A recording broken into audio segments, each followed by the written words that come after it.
This is from Foreign Policy magazine, where they said Trump dramatically escalates military strikes in Yemen Houthis. It's unclear what the U.S. president's ultimate aims are, or whether increased military action will be enough to neutralize the Houthi threat.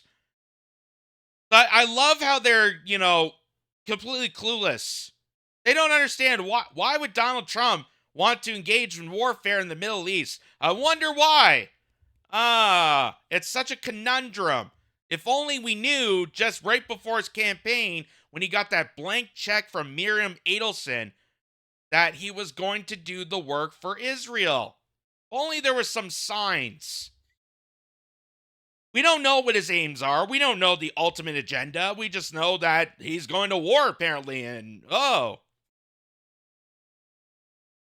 So, goes on to say, even as he continues to seek one ceasefire in Ukraine and reckons with the breakdown of another in Gaza, U.S. President Donald Trump is escalating the U.S. military campaign in Yemen against the Iran-backed Houthis, a militant group that threatens regional peace, Israel's security, and global commerce. What's not clear is whether more bombs will finally achieve Washington's goals in Yemen, or what those goals even are under Trump 2.0. Again, they're acting dumb on purpose. They're acting dumb on purpose to hopefully think that the readers reading this don't know it either. But it's very obvious. It's very obvious. We figured it out. Anyone can figure it out. It's not rocket science to understand that if you get a blank check from someone like Miriam Adelson who buys your campaign, and every single one of your cabinet members are pledging allegiance to Israel, and you said to a room full of your supporters that you want to make Israel great again, I think you could kind of connect it all. I think it's pretty obvious to people why Donald Trump would attack a place like Yemen.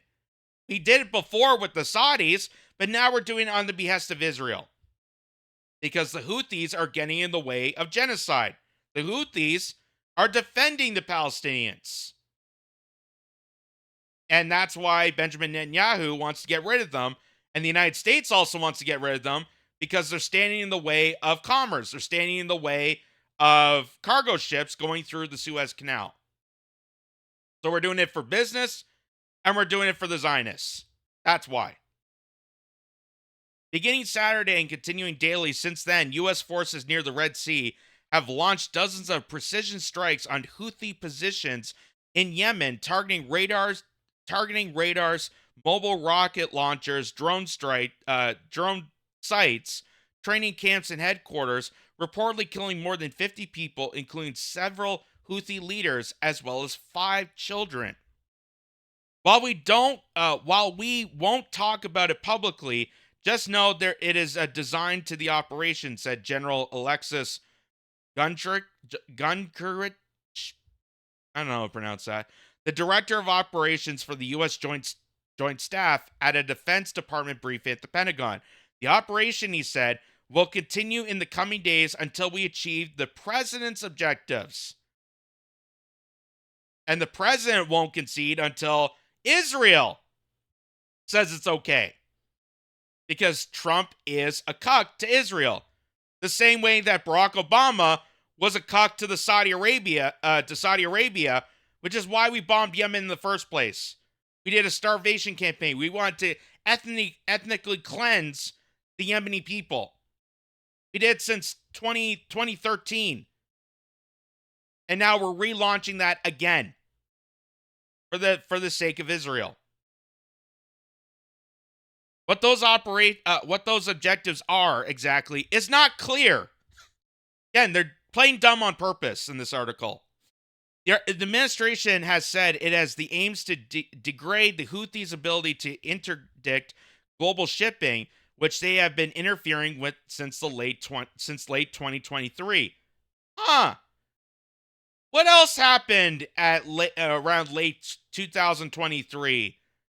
I wonder, something October 7th related and initializing a full-scale wipeout of Palestine that the Houthis were engaging in combat to support the Palestinians? I wonder why they were there around that time. Not rocket science to figure all this out, folks.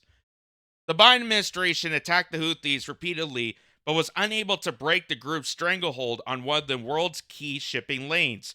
The Trump administration also hopes to send a forceful message to Iran, the Houthis' principal source of backing and arms, as part of a maximum pressure campaign meant to force Tehran to negotiate the future of its nuclear weapons and missile programs. That's not going to work. That is not going to work. You're not going to negotiate with someone that you're forcefully attacking. Obviously, if you're going to attack the Houthis that are backed by Iran, they're not going to surrender and negotiate their nuclear weapons. They're going to increase it. They're going to increase it. It's like how telling Ukrainians to further engage with Russia, Russia was not going to back down. Russia was going to escalate their nuclear weapons. And that's why it was dangerous. That's why we called it out, just like we're calling out this. Just like how North Korea, everyone was so concerned about Kim Jong-un and all of his missiles that are surrounding the country and launching in the air. Oh my God, what kind of massive dictator he is. But they didn't tell you that all the American ships were surrounding his territory. And the reason that he was firing missiles is because he was worried that the United States was going to attack his country. So you're not going to get a negotiation deal when you're both attacking each other. You get a negotiation deal when you drop everything, when you back off, and you actually have diplomacy. But the United States is refusing to do so because the United States is pledging warfare to the Houthis in Yemen at the behest of Israel, which is only going to escalate this war. It's only going to escalate the ability of nuclear weapons. Iran is also backed by Russia. So if you do threats to Iran or anyone that's linked to Iran, that's eventually going to cause and spur possible World War III retaliation. So let it be known, this is not good. This is not good whatsoever. That engaging in this warfare for the behest of Israel and for the behest of global commerce, because you want to get your cargo ships into the Suez Canal, is going to possibly lead to World War III. That's not a hyperbole. That's a fact. And everybody in the Trump administration, including Trump himself, is pledging and doubling down on this ridiculous warfare. Pledging allegiance to Israel, even though they have campaigned and made an entire brand of making America great again. This is not America first. This is making Israel first. So here is Secretary of Defense Pete Hegseth returning onto Fox News, and he's going to double down the threats of why we need to attack Yemen, why we need to send U.S. military, why we need to bomb in Yemen unconstitutionally, because Trump's doing it right now without Congress's approval. Congress, legally, under the Constitution, Congress is supposed to pass this. But Trump's doing it right out in the open, right in front of them, engaging in illegal warfare. Even though Donald Trump was supposed to be the guy that was supposed to decrease the dead bodies. I don't want any dead bodies. I don't want war. War is disgusting. Now he is the war pen king. Now he's doing it on behest of Israel. So here's Pete Hegseth doubling down on those threats. The Houthi capital felt like an earthquake.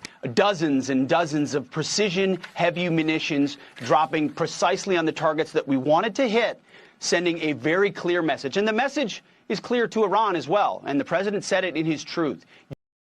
So just pause it there for a second. Look at how many ships they have in this one area. Look at how many aircraft carrier ships. they have along this little tiny water reservoir area. Look at that. Who is exactly the direct threat here? Because they will gaslight you and fearmonger you to tell you that, oh, Yemen and Iran are a direct threat to the United States. How many Yemeni ships, how many Iranian ships are right now in the Gulf of Mexico? Or sorry, the Gulf of America. How many ships of theirs are surrounding the United States as opposed to this? Look at all of them. USS Harry Truman, the USS The Sullivans. Sounds like a sitcom. USS Stout, USS Jason Dunham. You mean the puppet guy? Or that's Jeff Dunham. Maybe that's his brother. Maybe they're related. And the USS Gettysburg. Look at that. How many ships they got surrounding Yemen? Because they believe that's a direct threat. Why? Because the United States and their hegemony want to dictate over the Middle East and want to take control of the canal. They want to take control over the canal, and they also want to back Israel, furthering this genocide, furthering this ethnic cleansing by attacking the people defending Palestine, which are the Houthis. They're the ones trying to defend the Palestinians from being ethnically cleansed. Your support of the Houthis needs to end immediately. We will hold you accountable as the sponsor of this proxy, and I echo his statement. We will not be nice about it. This is not the Biden administration. The message is clear. Oh my God. The message is clear, okay? Capiche? We're not going to be nice about it, okay? It's like Crips and Bloods on the street here, okay? I literally can't believe this. Well, I can believe it, but I kind of can't believe this. That just literally prior to this, Pete Hegseth and J.D. Vance and other members of the Trump administration, just prior to this, was trying to develop a negotiation peace deal with Ukraine and Russia. Now, because of this, I'm suspicious of that peace deal. I'm almost suspicious that Donald Trump's not going to end the Ukraine war. I'm just going to say, I have this hunch that Donald Trump is not going to end the Ukraine war. If he's okay with this, for Israel, I'm sure that some deep state, NGO, NATO subordinate is going to breathe down Donald Trump's neck and twist his arm to further that war. That's what makes me all suspicious about this. Here's the press secretary, Karen Levitt, also saying the exact same thing. Well, the Trump administration and the White House were consulted by the Israelis on their attacks in Gaza tonight. And as President Trump has made it clear, Hamas, the Houthis, Iran. So while Donald Trump is bombing Yemen and sending military aircraft ships surrounding Yemen, he's also gaslighting the genocide. He's violating the peace agreement, which Israel's already done already, but he's allowing because Israel gave Donald Trump a phone call to restart war crimes, to restart the ethnic cleansing of an entire population.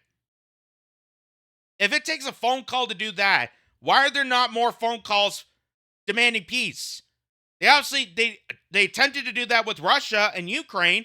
Why can't they do it for this? Oh, that's right, because Russia owns your fucking ass. Because, or Israel owns your fucking ass. That's why. Israel's got you by the balls. That's why they're able to call Donald Trump and just say, hey, by the way, we're going to continue this genocide and you're going to like it, okay? Bye. Also, send us more money. Send us more militia. Send us more arms. on all those who seek to terrorize not just Israel, but also the United States of America will see a price to pay. All hell will break loose. And all of the terrorists in the Middle East, again, the Houthis, Hezbollah, Hamas, Iranian-backed terror proxies, and Iran themselves should take President Trump very seriously when he says he is not afraid to stand for law-abiding people. He is not afraid to stand up for the United States of America. Standing for law-abiding people.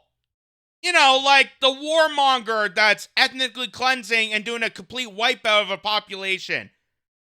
Law-abiding people. You know, the Zionists that want to eradicate all the Arabs in Palestine. You know, that want to invade other territories.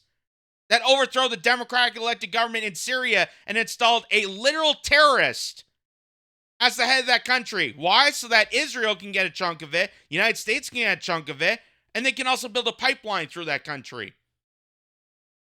Law-abiding, supporting law-abiding citizens.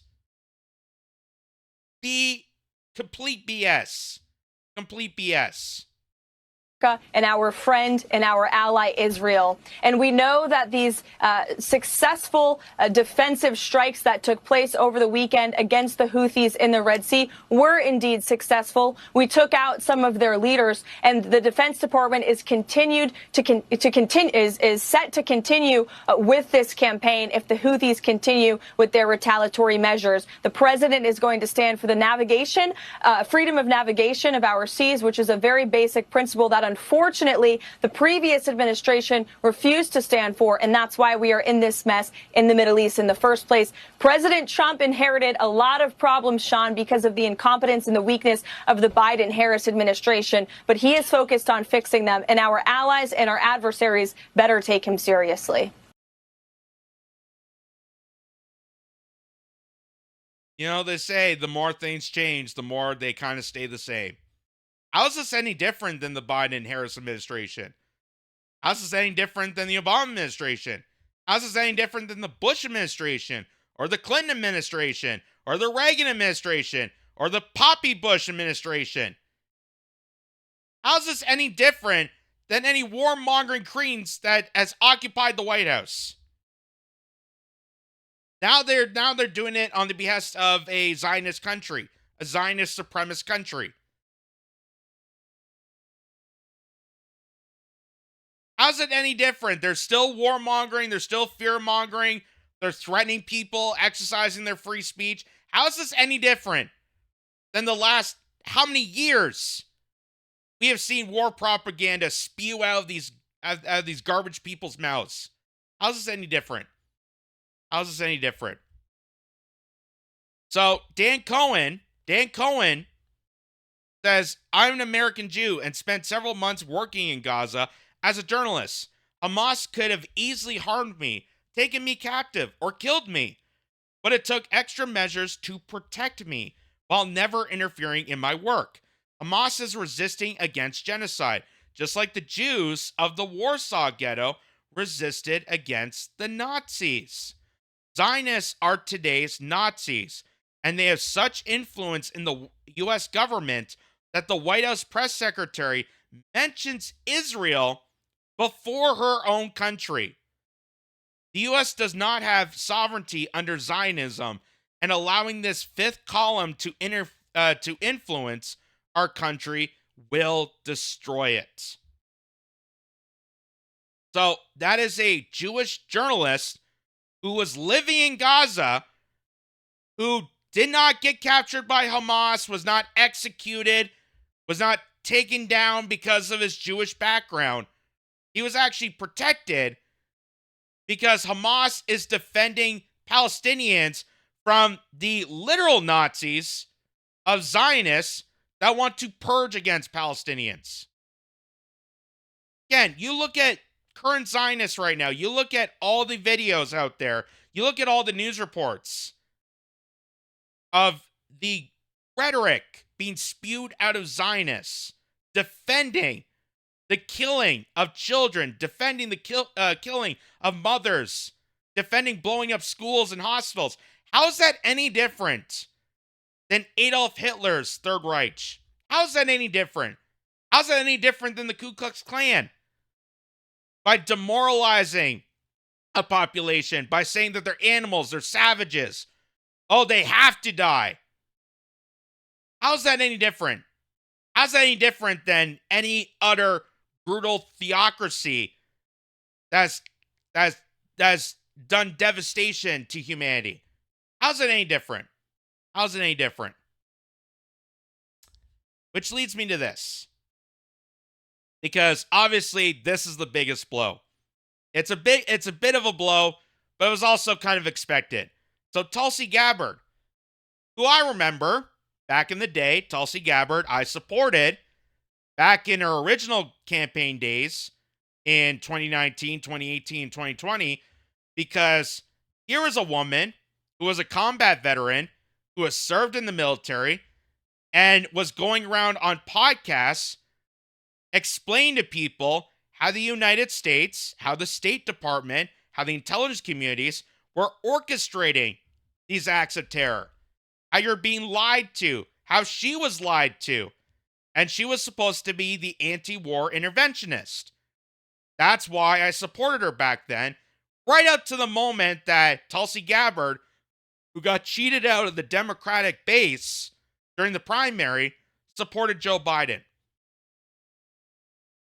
The minute she supported Joe Biden, who was a bloodthirsty warmonger and completely demented, endorsed him for presidency in 2020, that's when I knew there was a bit of a slippery slope with her. And as soon as that happened, she started slowly creaking towards the Republicans. I gave her the opportunity to say, okay, maybe it's, she's taking her message just to the other party. I gave her that opportunity. But what'd she do? She'd go on Fox News and start spewing the garbage of propaganda from 20 years ago. Oh, we got to stop the radical Islamists. We got to stop the Islamic terrorists that are surrounding the Middle East. How's that any different than Dick Cheney? How's that any different than the Bush administration, who she used to argue on places like Joe Rogan that lied to her to get her into Iraq and Afghanistan? So watch Tulsi Gabbard gone a complete 180, because in order to have the entrance fee to be part of the White House, to be part of Trump's administration, she has to sell herself out, sell her soul out to the Zionist cult. And now she's working on the behest of Israel and completely steamrolling her entire legacy. Just like how Bernie Sanders is steamrolling his legacy. So, watch this unfold.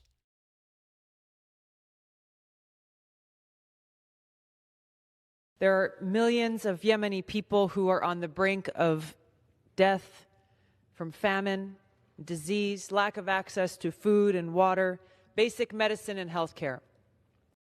So, that's Tulsi Gabbard back in 2018 calling out Trump's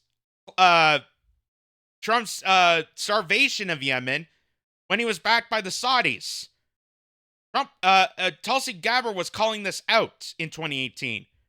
And it was moments like this that I adored her, because it was refreshing. It was almost like a miracle to hear anyone in the White House say something like this. But watch where this goes. Thousands of Yemeni civilians have died in this genocidal war being waged by Saudi Arabia with support from the United States. Absolutely outrageous that the United States has continued its support for years now for Saudi Arabia's genocidal war in Yemen that has killed thousands and thousands of innocent Yemeni people and caused mass starvation and suffering, a cholera epidemic, the worst humanitarian crisis in the world in Yemen. The worst humanitarian crisis in the world.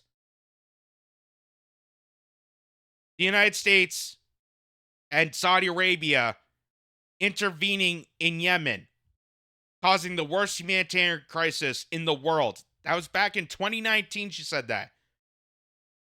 Again, that's why I supported her, and I adored someone like that, because it was refreshing to hear that No one in Congress, no one in the White House would say these words. That's what was made her a threat to the Democratic establishment, because they were pro-war. They were on the side of creating war terror. And Tulsi Gabbard got booted out of the Democratic Party, and they smeared her. They attacked her. That journalist Barry Weiss went on to Joe Rogan and called her an Assad toady, and then didn't know what that smear was. Hillary Clinton said she was groomed by the Russians. So she was a threat because she was actually correct about this. But the honeymoon has to end. Congress finally passed legislation to end U.S. support for Saudi Arabia's genocidal war in Yemen. Now this bill is sitting on President Trump's desk, awaiting his signature or veto. Now, he's already threatened to veto this bill, which just reveals how he cares more about what Saudi Arabia wants than what the American people want.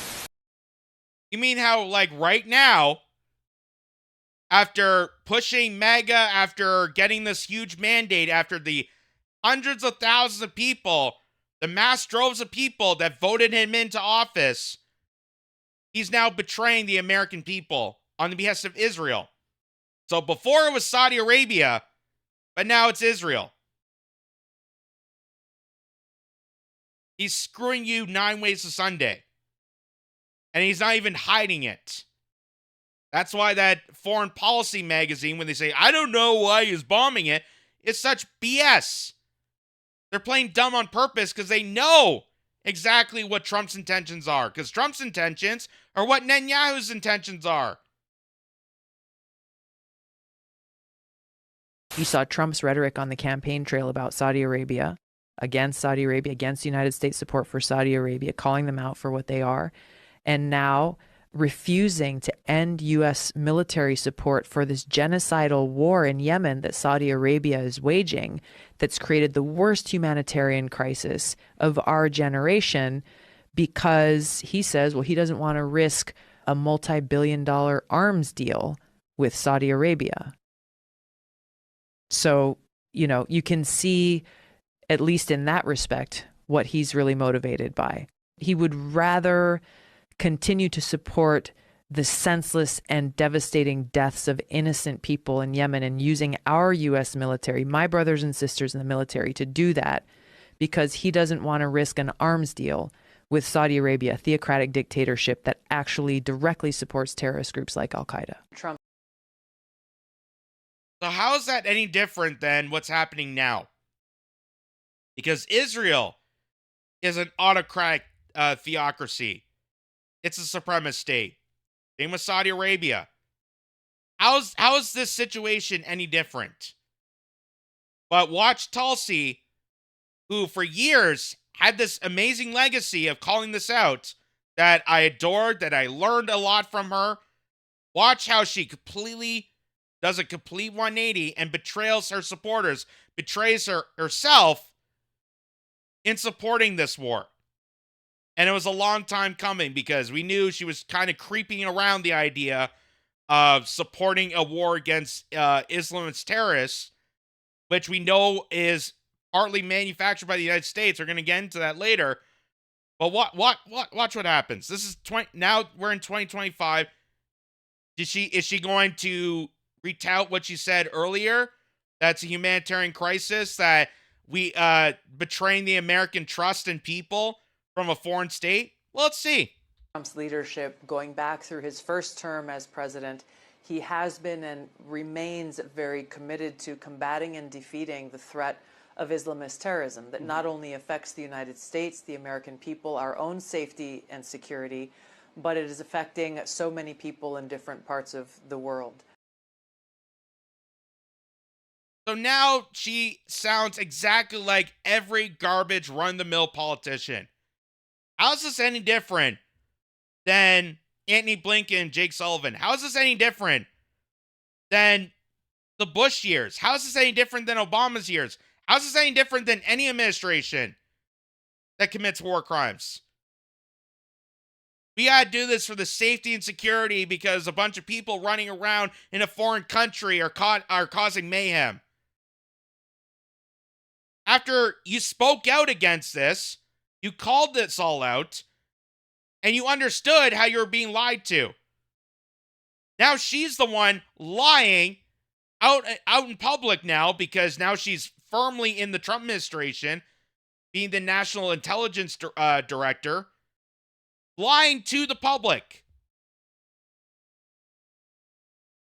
We can see different terrorist groups, the Houthis in Yemen being one of them, that President Trump has redesignated after President Biden took them off of the terrorist list, redesignated them appropriately as a terrorist organization, and taking action where the previous administration failed to. Right. The Houthis have been disrupting maritime trade and passage for a very long time, and no serious effort has been taken to stop that disruption. Our country and other countries should not be in a position to have to make a decision to reroute commerce going through that area simply because of the Houthi threat that exists. So President Trump has taken decisive action for our own safety, security, and prosperity. And I know we'll look to other affected countries, as there are many who are impacted by this, to similarly take action. So not only is she cheerleading this, cheerleading another humanitarian disaster caused by the United States, backed by another foreign country, but she's also demanding other countries get involved in this. Other countries need to also do war crimes, also need to commit a humanitarian devastation that you used to call out. So Tulsi Gabbard may not be the Assad toady that the New York Times was looking for, but she's definitely a shiksa for Israel. Because that's exactly what she's toting. That's exactly what she's pulling the strings for. Why the sudden change? Because she knows that the admission ticket to get into politics, to get into the White House, especially Trump's administration now, is to pledge your allegiance and support to Israel and betray the American public. Out in the open. Out in the open. So, I just want to remind people that while someone like Tulsi Gabbard would spew that garbage you hear 20 years ago about how there's these terrorist groups running around causing mayhem, and for the security and for the peace and serenity of people, we have to cause warfare overseas to stop the terrorists. Well, if you go and look at where a lot of these terrorist groups come from, surprise, surprise, it comes directly from the United States itself. The United States is the biggest terrorist exporter in the world. The United States. And they do it intentionally. They do it purposely, because otherwise we wouldn't have wars on terror. And without wars on terror, how are we going to control populations? How are we going to go into Afghanistan and steal their opium? How do we go into Iraq and steal their oil? How do we go into Syria and overthrow the government so we can build a pipeline? How do we do all these nefarious things if we don't have terrorists? So here is, back in 2011, and this is, you can find this anywhere. This is not hidden. This is not secret news. This is not classified information. This is out in the open. Where Hillary Clinton, back in 2011, openly stated that the United States was involved in the creation of the Mujahideen, which is now Al-Qaeda and ISIS. And the United States also pays money to other terrorist organizations, just like how Israel, for the last 20 years, has paid money to Hamas. So all these terrorist groups that all these people know by name, funny how they don't mention where they come from. Because it just doesn't happen overnight. Someone had to fund them. Someone had to train them. Someone had to organize it. And it goes right back to the United States. So watch this unfold. I mean, let's remember here, the people we are fighting today, we funded 20 years ago. And we did it because we were locked in this struggle with the Soviet Union. They invaded Afghanistan, and we did not want to see them control Central Asia, and we went to work. And it was President Reagan in partnership with the Congress, led by Democrats, who said, you know what, sounds like a pretty good idea. Let's deal with the ISI and the Pakistani military, and let's go recruit these mujahideen. And let's get some to come from Saudi Arabia and other places, importing their Wahhabi brand of Islam so that we can go beat the Soviet Union. That sounds like a great idea. Admitting that she's creating Islamic terrorists. The same Islamic terrorists that Tulsi Gabbard just told you we have to continuously go fight. And I first knew about this because of Tulsi Gabbard. Do you see why this is very, very, very just absolutely in-your-face disgusting? Why it's revolting for Tulsi Gabbard to say it. I would expect Pete Hegseth to say this. I would expect Caroline Leavitt to say this. I would expect anybody else in politics to say it. I would expect even Bernie Sanders to say it. But for Tulsi Gabbard, her entire legacy was to stop these wars, stop the regime change machine. Who knows about this? Openly knows about this. Why? Because I learned about the Mujahideen and the creation of that from her. Now just toting the exact same garbage you've heard your entire life. And that's because the Democrats, Republicans, Congress, the military industrial complex, all of its contractors and NGOs, and places like BlackRock all put their money towards the creation of terrorist groups. So we constantly have warfare. Constantly. And here's Hillary Clinton, the queen of warmongers, explain this in detail. That was such a great idea. We just get a bunch of people, radicalize them, give them CIA training, give them weapons of mass destruction, and let them roam free. Let them cause destruction to their own communities. That hopefully the United States will storm in and then beat that monster. We're fighting our own creation to have consistent warfare. This is all part of the United States agenda.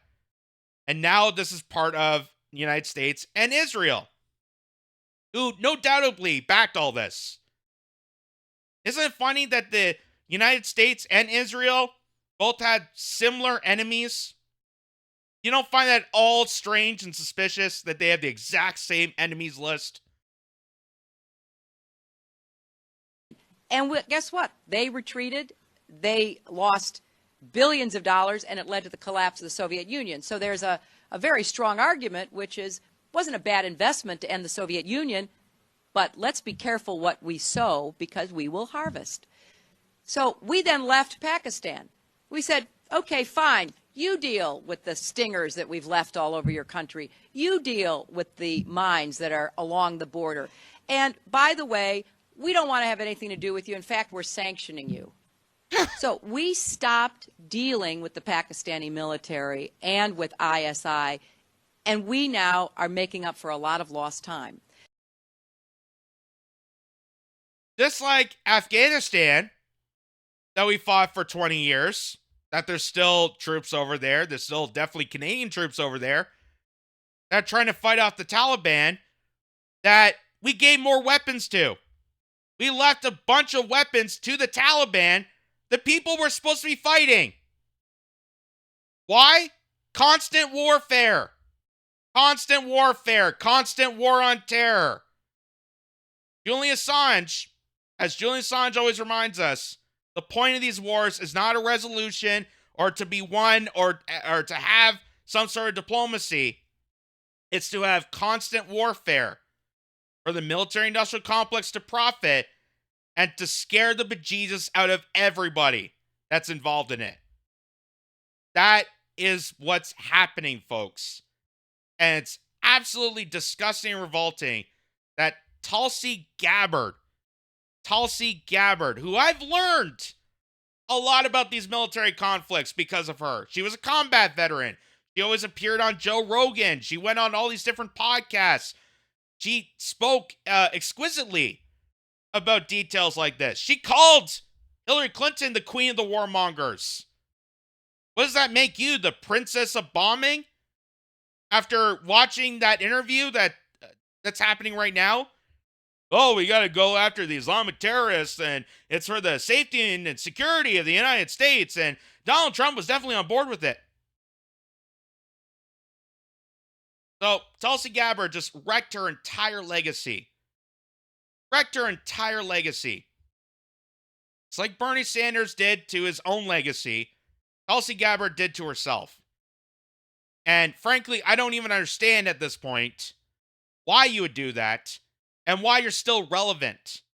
Why people would support Bernie Sanders when you know he's not going to give you a revolution.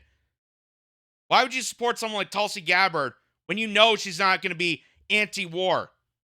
It's not going to stop the regime change machine. How can you support these people? How can you support these people? Especially when you know that they're not going to be America first. Especially when you know this is not going to make America great again. It's going to make war great again. Wars that the American public are sick and tired of dealing with and just want to give peace a damn chance. And they've wanted peace, a moment of peace, since goddamn Vietnam. It's just never going to stop. It's never going to stop.